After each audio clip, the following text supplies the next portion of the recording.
오늘 말씀은 로마서 16장 1절부터 16절, 제목은 잊을 수 없는 사람들입니다. 바울은 로마서를 마무리하면서 여러 명의 동역자들을 소개하고 있습니다. 어떤 경우는 단순한 소개로 끝나지 않고 어떻게 예우를 해줬으면 좋겠다는 부탁까지 하고 있죠. 사실 믿음 생활에서 절대로 빼놓을 수 없는 영역 가운데 하나가 동역자이지 않을까 싶습니다. 일당백처럼 혼자 탁월한 능력을 발휘한 것처럼 보여도 실상은 그 뒤에 수많은 도움의 손길이 있기 때문입니다. 바울도 이런 것을 충분히 알고 있었을 것입니다. 그래서 동역자들을 이야기했던 것이죠. 첫 번째 언급했던 사람은 자매 베베입니다. 바울은 그를 이렇게 소개하고 있습니다.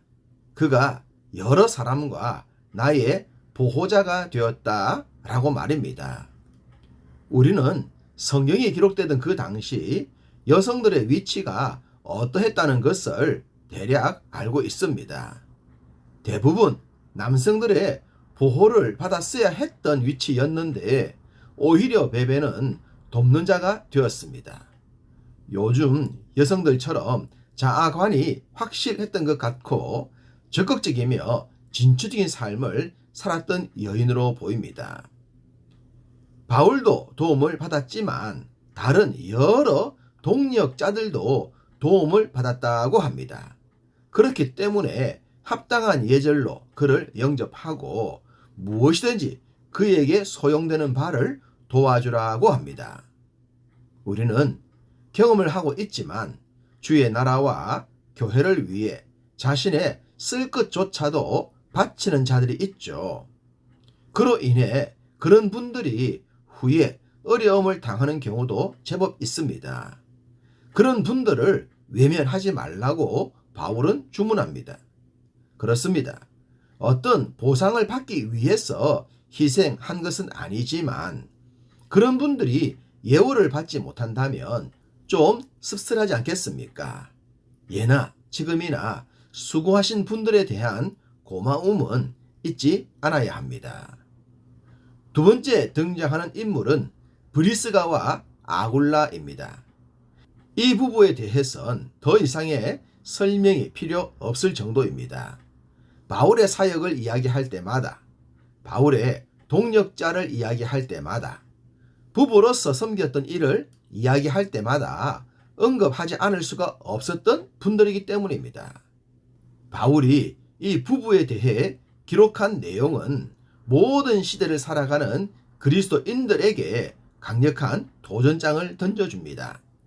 4절, 그들은 내 목숨을 위하여 자기들의 목까지도 내어놓았나니 나뿐 아니라 이방인의 모든 교회도 그들에게 감사하느니라. 목숨까지 내어줄 정도로 사역을 한다는 것이 과연 가능할까요? 자신을 위해서가 아니라 사역자들을 위해서 말입니다. 가히 근접 불가의 영역으로 보입니다. 우리는 하나님께서 부부로 살게 하시는 은혜가 특별하다는 것을 잘 알고 있습니다. 혼자서도 잘할 수 있겠지만 둘이 되었을 때에는 더욱 잘할 수 있기 때문입니다. 그런 면에서 부부만큼 확실한 관계는 없지 않겠습니까? 브리스가와 아굴라는 부부로 맺어주신 하나님의 뜻을 완벽하게 성취했다고 하겠습니다. 만약 누구라도 뜻이 맞지 않았다면 그런 삶을 살 수 없었을 것이기 때문입니다. 무엇보다 저희의 집에 있는 교회에도 무난하라고 했는데요. 집을 교회로 제공했다는 겁니다. 집이 교회가 된다면 개인의 생활은 거의 불가능해질 가능성이 높습니다. 불편함을 떠나 자신이 누릴 모든 것들이 희생되겠죠. 이런 삶을 이들 부부가 보여줬습니다. 감사하게도 이들 부부의 모습이 우리 한국 교회에도 그대로 적용이 되었습니다.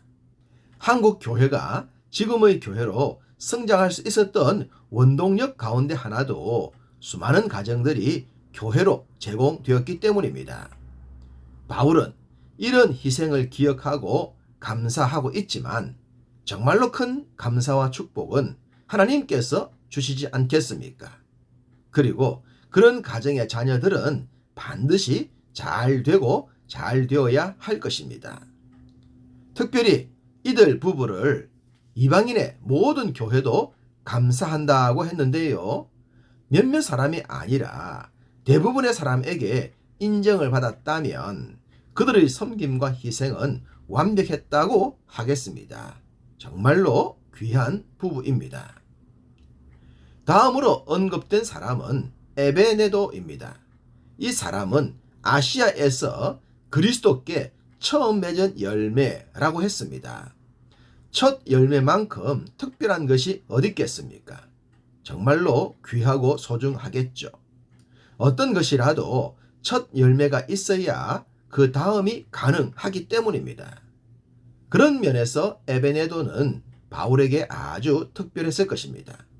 마치 유럽 최초의 교회를 탄생시키는 유럽 선교의 첫 열매 중 하나인 루디아를 우리가 바울이 특별하게 생각하듯이 말입니다. 13절 주 안에서 택하심을 입은 루포와 그의 어머니에게 문안하라. 그의 어머니는 곧 내 어머니니라. 루포와 그의 어머니를 소개하고 있습니다. 루포는 어떤 사람일까요?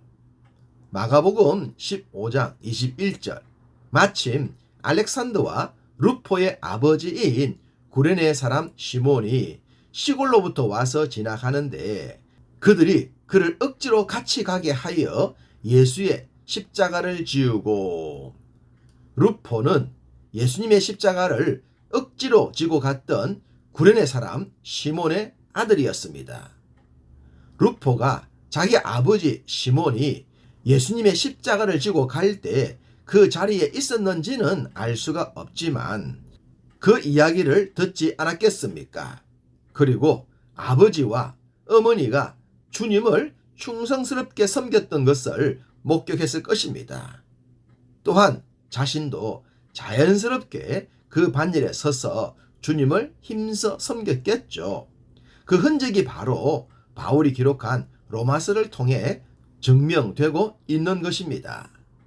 바울은 구레네 시몬의 아들 루포 그리고 그의 어머니였던 구레네 시몬의 아내를 자신의 어머니라고 소개하고 있습니다. 얼마나 큰 사랑을 받았으면 이런 고백을 할 수 있을까요? 얼마나 아름다운 사역을 했으면 이런 관계를 맺을 수 있을까요? 억지로 졌던 십자가였는데 말입니다. 그 억지로 갔던 길이 한 사람의 미래와 한 가정의 미래를 이렇게 바꾸고 말았습니다. 이것이 바로 복음이 주는 은혜인 줄 믿습니다. 바울은 이 외에도 여러 명의 동역자들을 소개하고 있습니다. 그들 한 사람 한 사람 관계된 이야기를 다 한다면 로마서는 16장으로 끝날 수가 없을 것입니다. 아쉬움을 뒤로 한 채 모든 동역자들은 이러했으면 좋겠다고 합니다. 16절 너희가 거룩하게 입맞춤으로 서로 문안하라. 그리스도의 모든 교회가 다 너희에게 문안하느니라. 서로 문안하라고 합니다. 모든 교회들도 서로 문안하라고 합니다. 지상사역을 담당해야 하는 성도들과 교회들은 동일한 목표를 가지고 있습니다. 그러니 반목과 갈등은 주의 뜻이 아닙니다. 아쉽게도 지상교회들이 그런 면에서 약한 점이 있지만 서로를 존중하면서 함께 세워져 가면 좋겠습니다. 성경에 귀한 사역에 흔적을 남긴 성도들의 이름이 남겨졌듯이 우리도 그런 삶을 살아야 할 것입니다. 오늘 하루도 우리 모두의 삶이 주님 나라에 새겨지시기를 간절히 소망합니다.